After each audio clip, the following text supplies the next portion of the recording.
2025年下半年的房价还会继续跌吗？今天这个视频给您讲清楚。没错，是爱做人。大家好，我是麦克姐。上个月我们的市场报告就讲到，西雅图的房价在今年终于开始下跌了，而且根据上个月的数据呢，房子的库存还在增长，所以说未来几个月的房价可能还会继续走低。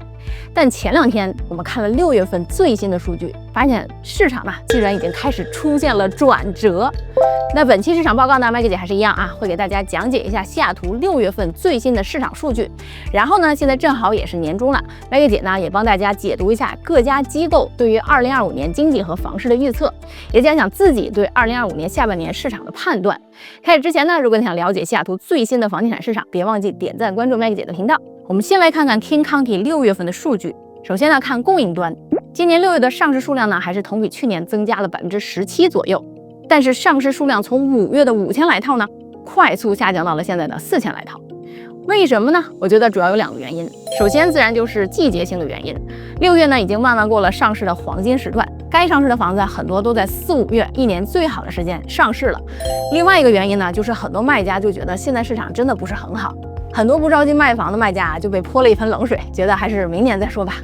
那我们之前看过 Redfin 的一份数据，那数据里说呢，现在超过70%的人手里的房贷利率是低于5%，超过50%的人利率低于4%。那加上这些人当初买房的时候房价本来就不算高，这么一来呢，房贷压力小，除非他们失业了或者要换房，不然压根儿没必要急着把房子卖出去。但其实也很奇怪因为6月份的新挂牌数量是4100多套，而成交数量呢只有2600多套。照理说应该会有1500套左右的新增加库存，对吧？那实际的数据呢，是6月份的在售房产数量只比5月份多了100多套，那基本上是没有什么增长的。那剩下的这些房子去哪儿了呢？我们也查了一下数据，在过去1个月里面有超过1000套房子下市。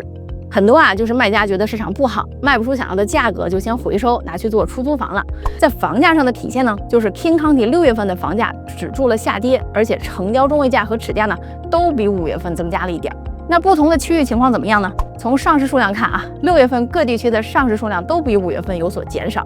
东区新挂牌1122套，虽然说同比增加了28.5%，但比5月份呢还是少了不少。从成交量看呢，除了北部之外呢，其他地区6月份的成交数量都比5月份都有缓慢的上升。目前这几个地区库存没有再明显增加，库存月份维持在2.6到3.9个月之间，基本上就属于平衡市场。最后体现在房价上，就是西雅图市区6月的成交价环比5月份有所上升，东区北部还有南边呢还是比5月份微跌，但基本和去年的价格是一样的。我们可以看到，现在市场正在经历一个自我修复的过程。在连续几个月房源激增、价格回调之后呢，卖家开始做出一些改变，比如说改变价格预期，或者是回收房子。部分观望的买家呢，也开始重新返回市场。但是房价真的就止住下跌了吗？2025年下半年的市场又会怎么变化呢？过去1周我们看了一些经济数据，也把美联储、Redfin、Zillow 等机构的预测报告都翻了一遍。首先从全国的经济层面，我们可以看到美国经济预期正在变得更加糟糕。6月底，美联储把全年 GDP 增长从1.7%下调到了1.4%，年底失业率呢从4.4%调整成了4.5%。6月新增就业虽然是超过预期，但是整体招聘的岗位还是变少了，而且通胀的风险还在增加PCE 个人消费指数通胀率预期从3月份的2.7%上升到了3.0%。那美联储主席呢，也在最新的听证会上明确的说了，在降息前呢，要看到通胀连续回落才行。我的理解就是，因为预期变差，央行今年也不敢急着放水了，高利率呢会持续维持比较长的一段时间。我也听一些 lender 说今年很有可能就不降息了，买房成本降不下来，市场自然还会沉静一段时间。那另外呢，全美经济的数据以及高利率也让很多机构下调了房价预期。比如说 Redfin 在最新的一期市场报告中预计今年抵押贷款利率将维持在7%左右的高位，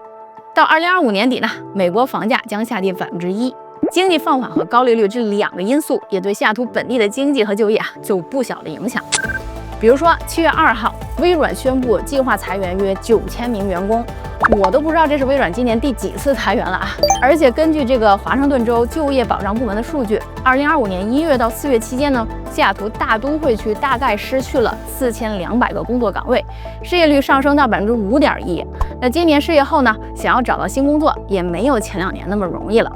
所以我的判断就是，西雅图下半年呢还是会以缓慢增长或者横盘作为主要节奏哈。当然了，因为大部分的房东的资产情况都比较好，房贷压力也不大，他们并不着急，也没有必要卖房，所以呢还是有不错的抗跌能力。最后我还是想讲讲给买家和卖家的建议哈。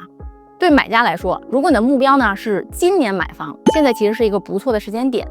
根据往年的情况啊，7、8月暑假期间，很多家庭呢都要出去旅游啊，陪孩子呀，所以市场上的买家呢就会减少很多。同时呢，挂牌的房源还不少，所以是不错的一个窗口期。而到了9、10月份，孩子开学了，大家回归正常节奏以后呢，会迎来一个小旺季，特别是像东区这些学区房热门区域，买房的人呢就会明显多起来。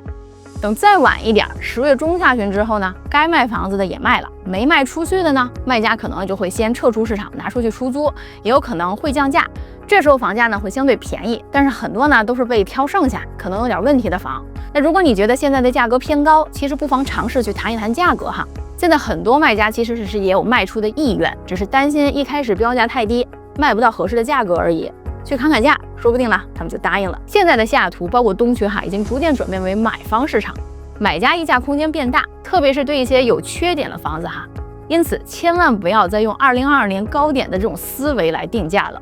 我知道很多卖家担心，如果价格定低了，房子一下子就卖出去了，会不会被捡漏啦？毕竟呢，2年前房价那么高，自己买的时候呢也花了不少钱。但我们从 Refin Zillow 的报告中可以看到，如果定价稍微低一点，反而能吸引更多的买家关注，看房的人多了，最终成交价呢可能就比预期更好。尤其是在100万到150万这个价格区间哈，买家是特别敏感的。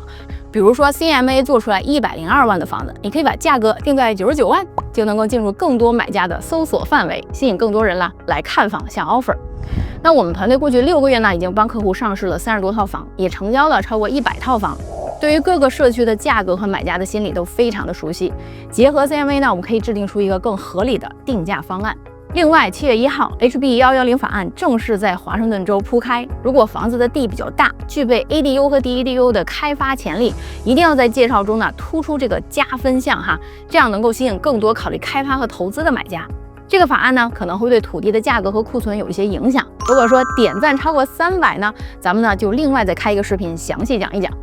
今天视频就到这里了，如果你觉得内容不错，别忘了点赞收藏。我是你的麦克姐，我们下期见。